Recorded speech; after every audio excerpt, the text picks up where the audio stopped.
여러분 안녕하세요. 요즘 세상이 제가 봤을 때도 굉장히 복잡하고 과연 이게 세상이 어떻게 되려고 일어나 여러 가지 복잡한 일들이 계속해서 일어나고 있습니다. 가까운 이웃 나라의 일본 같은 경우는 지금 거대 지진이 일어난 해 만에 지금 난리가 났죠. 그리고 이스라엘과 이란이 전쟁을 한 해 만에 하고 있고, 또 젤렌스키 대통령이 이끄는 우크라이나 군들이 지금 러시아 본토를 또 공격해서 들어가서 서울 면적 이상의 큰 땅을 지금 점령하고 있고요. 또 중국 같은 경우는 머지않아서 몇 년 내로 대만을 침공을 해서 완전히 대만을 복속시키고 통일을 하겠다, 이런 계획을 세우고 있습니다. 그런데다가 우리의 북쪽인 북한도 정말로 얼마 전에 큰 수해가 일어났었는데, 사실 그렇게 자연재해가 많이 일어나고 쑥대밭이 됐음에도 불구하고 어떤 우리 대한민국에 대한 적화 야욕을 버리지 못하고, 또 250개가 넘는 그 텔이라고 하죠. 그 탄도미사일을 싣고 다니는 그 차량을 또 공개를 해서 전방에 배치한다, 이런 이야기가 나오고 있습니다. 그런데다 미국은 또 대통령 선거가 해리스 부통령하고 트럼프 전 대통령의 이 각축전이 벌어지고 있는데, 사실 현재 돌아가는 상황을 두고 보면 누가 유리하다, 누가 된다 하기는 조금 어려운 상황이지만, 제 나름대로 분석을 했을 때는 트럼프 대통령이 재선되기는 쉽지 않다, 저는 이렇게 봅니다. 물론 이제 사람마다 생각이 다르고, 또 트럼프 전 대통령이 또 어떤 강력한 운기를 받으면 대통령이 당선될 수도 있겠죠. 하지만 제가 봤을 때는 그렇다는 거고, 제 영상을 보시는 분들이 다르게 생각하면 그대로 그냥 여러분들 생각대로 생각하시면 됩니다. 다만 제가 오늘 말씀드리고 싶은 것은, 이 세상이 구은 시대에 들어서면서 풍수적으로 기온의 변화가 오다 보니까 너무나 이 구은 시대에 맞는 일들이 발생하고 있다는 점을 저는 말씀드리고 싶은 거고, 또 한 가지는 그로 인해서 북한하고 우리나라의 관계, 즉 대한민국이 과연 통일이 될 수 있을지, 북한이 붕괴가 될 수 있을지, 그런 부분을 풍수 구은의 기운을 설명드리면서 말씀드리도록 하겠습니다. 사실 요즘 유튜브 보면 가장 특징적인 중에 하나가 북한 붕괴, 그리고 중국이 붕괴한다, 경제가 폭망하고 있다, 이런 이야기가 많이 나오고 있습니다. 물론 많은 분들이 이제는 중국이 거의 경제적으로 지금 선진국 진입한다든지 미국을 능가한다든지 이건 끝났다, 중국 같은 경우 가면 소비도 침체되고 있고, 또 산업 자체가 중진국 함정에 빠져서 더 이상 선진국으로 진입하기 어렵다, 끝났다, 이런 이야기 하고 있습니다. 그러면 그 중국이 그렇게 되면, 기운이 빠져버리면 우리나라한테는 어떤 영향을 줄까요? 저는 우리나라 대한민국에는 경제적으로 영향을 주겠지만 더욱더 큰 영향을 주는 게 바로 북한 문제라고 생각합니다. 왜냐하면 여러분들 아시겠지만 지금까지 북한은 중국이 가장 많은 지원이라든지 영향을 행사했습니다. 그리고 최근에는 이 러시아하고 또 붙어가지고 하고 있는데, 실질적으로는 중국, 중공이라고도 하고 그랬는데, 어떤 사람은 중국이라고 불러주지 말고 차이나 지나 이렇게 중공이라고 불러달라고 하는데, 저도 그러고 싶습니다. 중국이라고 굳이 제가 좋게 보는 건 아니에요. 다만 그냥 편리성을 위해서 제가 중국이라고 하는 거니까 그런 점을 이해해 주셨으면 좋겠습니다.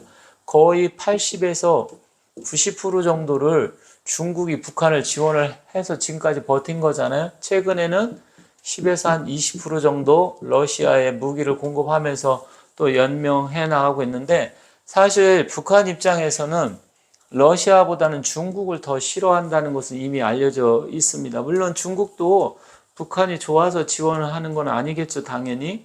그러다 보니까 이런 관계로 연명을 해왔는데, 이제는 이런 관계가 쉽지가 않다. 왜 그러느냐? 중국의 지금 경제 성장률이 지난 분기에 4.7%인가 기록했다고 했습니다. 원래는 5% 이상 가능하다 했는데, 이것도 하도 통계를 조작하고 정확하게 발표를 안 하기 때문에 이게 맞다고 볼 수가 없어요.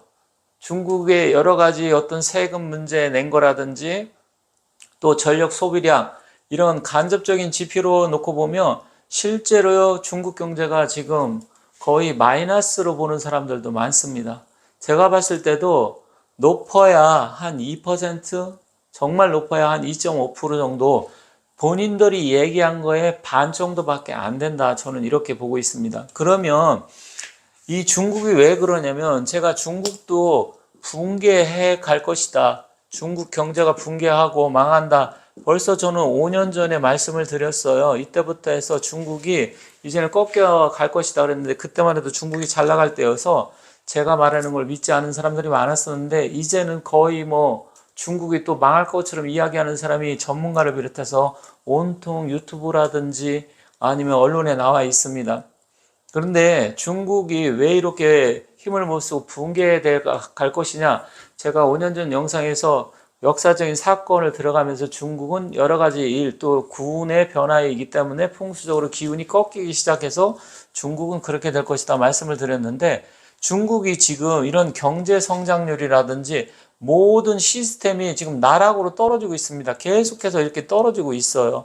그러다 보니까 앞으로 중국이 과거의 영광을 찾기는 쉽지 않다. 그러면 어떻게 될까요? 북한한테 지원하는 게 이제는 과거처럼 자기들도 정신이 없고 지금 우리가 가와 만사성이라고 하잖아요. 집안이 평화롭고 뭐가 돼야 모든 일이 잘 되는데 지금 자기 집들도 지금 어려운 상황이고 이것을 돌파구를 마련하기 위해서 대만을 침공한다 이런 이야기가 나오고 있는데 북한에 대해서 이 중국이 신경을 써줄 여력이 이제는 없어요. 그러면 어떻게 될까요? 김정은 입장에서는 지금까지는 큰형님처럼 떠받들고 모시고 중국의 지원을 받으면서 생활을 했는데 그래서 어쩌면 러시아 쪽으로 이게 싹수가 노랗다 해서 러시아 쪽으로 푸틴 형님한테 한번 기대보자 이런 생각을 했을 것 같습니다. 그런데 북한의 김정은 입장에서는 기운적으로 보면 풍수 구은 시대는 화 불의 시대라 그랬잖아요. 김정은이는 이 화기가 필요한 사주예요. 사주가 신축일주거든요. 그리고 겨울에 태어나서 굉장히 냉한데 따뜻한 기운이 필요한데 자꾸만 이 러시아 북쪽 이런 쪽에 기대해봤자 얼어 죽기밖에 못합니다. 그러면 이 김정은이가 살 수 있는 것은 개혁 개방을 펼쳐가지고 우리 대한민국 남한 쪽을 향해서 뭔가 도움을 받아서 우리 대한민국 남쪽하고 합쳐서 뭔가를 해야 북한이 살아나고 자기도 살아날 수 있어요. 그런데 지금 어떻습니까? 김정은이는 오히려 더 폐쇄적으로 나가고 있고 물론 그 압록강 주변에도 뭐 담을 치고 탈출 못하게 하고 우리 또 휴전선 근처에도 또 뭐 거대한 뭐 담을 쌓네 지뢰를 매설하네 이런 이야기가 지금 계속 나오고 있지 않습니까?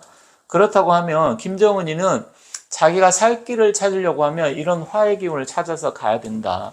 그런데 러시아, 중국도 수도가 베이징이잖아요. 옛날에 뭐 중국은 원래 중원, 대륙 해서 이 중원을 장악하는 자가 천하를 장악한다고 해서 시안, 낙양, 장안이라고 하죠. 장안이 낙양인가요? 그리고 시안 이런 쪽이 다 옛날에 수도였지. 베이징은 이제 청나라 시대. 청나라는 만주족이잖아요. 만주족하고 우리 대한민국 이 동이족하고는 원래 말갈족이라든지 만주, 여진 이런 쪽은 다 어쩌면 뭐 같은 DNA를 갖고 형제라고 볼 수 있습니다. 그래서 원래는 이 청나라가 처음에는 후금이라고 했었잖아요. 금나라의 대를 이어서. 근데 그 금이라는 것이 신라를 나타냅니다.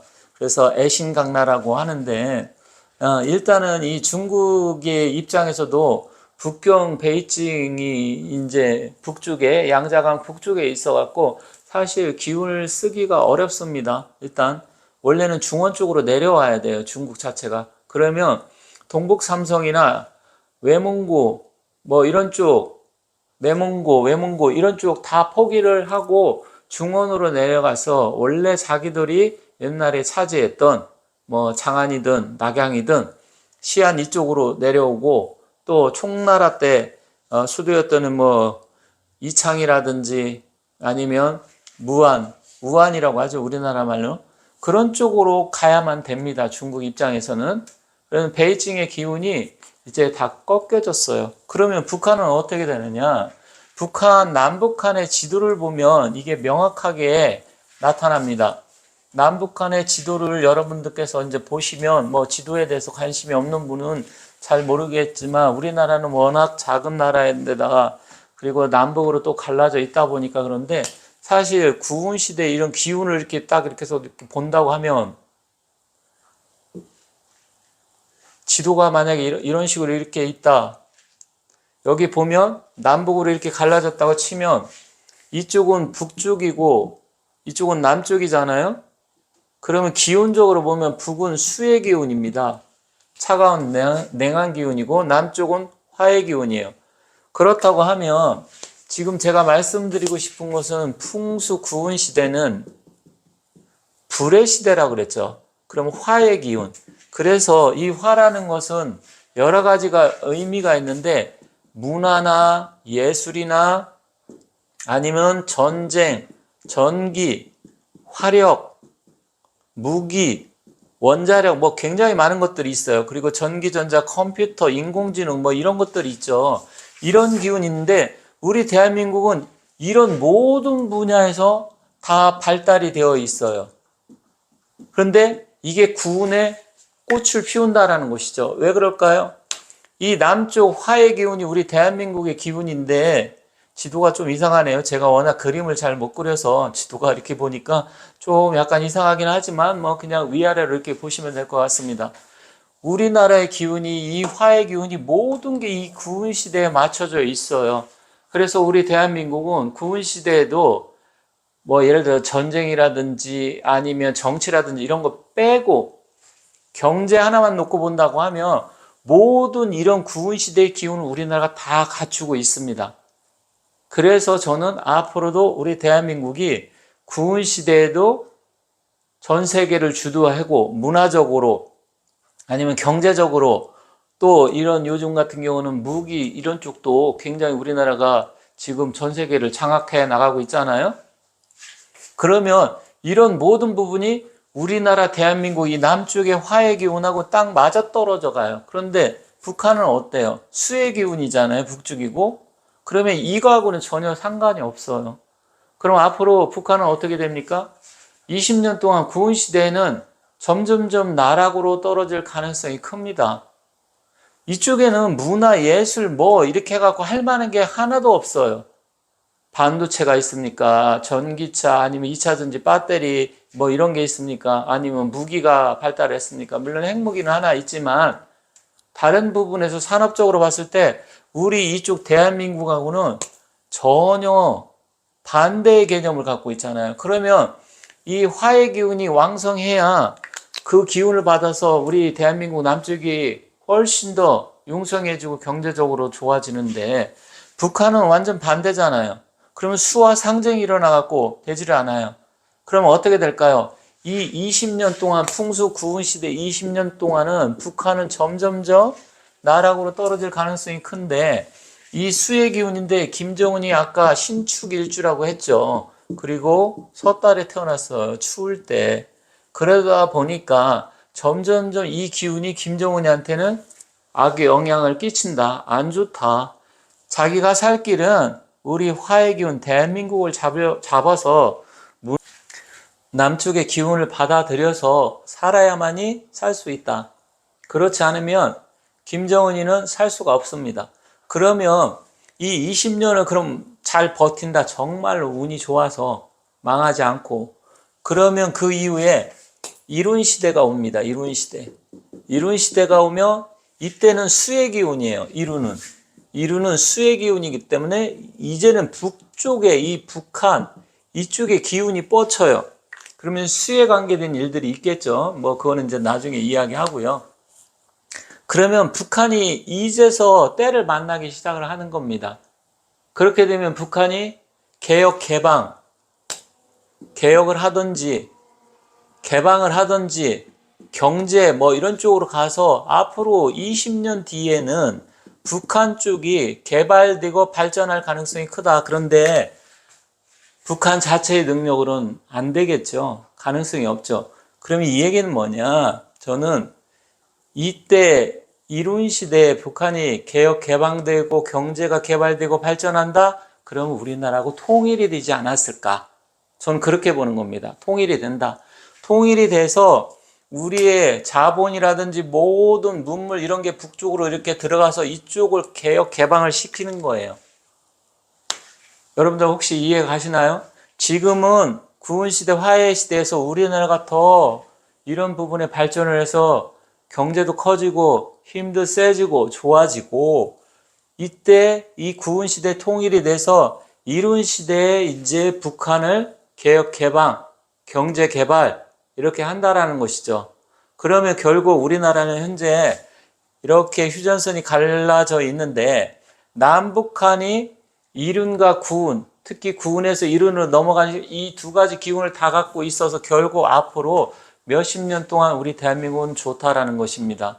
그리고 이쪽에 남한의 기운이 이제 어느 정도 이제 이룬 시대면 기운이 꺾일 거잖아요. 그때 북쪽으로 가서 여기를 개발하고 여기를 경제 발전을 시키고, 또 SOC 어떤 사회 간접 자본 투자를 해서 인프라 이런 것을 다 하게 된다고 하면 우리 대한민국 남쪽의 기운이 이제 꺾일 시점이지만 북쪽은 활성화가 된다라는 것이죠. 그래서 저는 구은시대에 통일이 된다 이렇게 생각을 하고 있는 겁니다. 만약에 통일이 안 된다 그러면 북한 자체 이룬의 기운이 와도 뭔가 변화가 오긴 올 거예요. 하지만 이 구은의 남쪽의 기운의 왕기를 받은 다음에 이룬시대 북쪽의 왕기를 받아야 북한이 잘 된다. 결국 이거는 그 전에 우리 남북한이 통일이 된다. 물론 뭐 2025년 14년에 통일이 된다 예언하신 분도 있고, 특히 남사고 선생은 뭐 2025년 10월에 통일된다 예언을 하셨죠. 근데 이제 그 영상을 보신 분들이 착각하시는 분들 중에 제가 이야기한 것처럼 자꾸만 저한테 한번 그 통일되는지 두고 봅시다 이렇게 이야기하는데, 제가 한 말이 아니에요. 그거는 남사고 선생이 한 말이고요. 저는 2034년부터 37, 8년 사이에 저는 통일이 될 것 같습니다. 그래서 약 10년에서 15년 사이에 저는 통일이 된다 생각하는 사람이어서, 일단 제가 생각하는 거하고 조금 약간 다르긴 합니다. 다만 이 구은 시대 2044년부터는 북쪽의 기운이 왕성해져서 북쪽이 개발된다. 그렇기 때문에 결론적으로 통일은 된다. 북한이 살 길은 그 방법, 우리 대한민국 남쪽의 기운을 받아야 된다. 이 말씀을 드리면서 마치도록 하겠습니다. 감사합니다.